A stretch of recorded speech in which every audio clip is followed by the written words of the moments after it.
Ganong na-scam man ka be? Kay ingon man to siya nga. Tag 20 na lang daw ang bugas. Mga gitangan. Tag 20 sa iyahang kigol nga.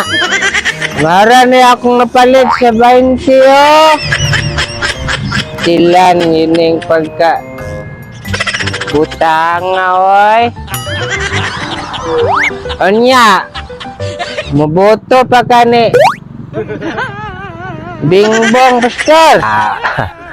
Ako,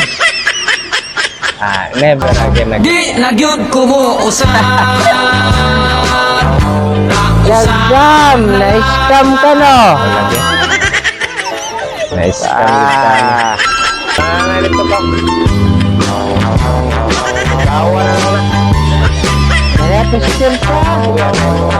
Gawon na natin yung 20 nga bugas oh. Di nagyud ko mo usahan.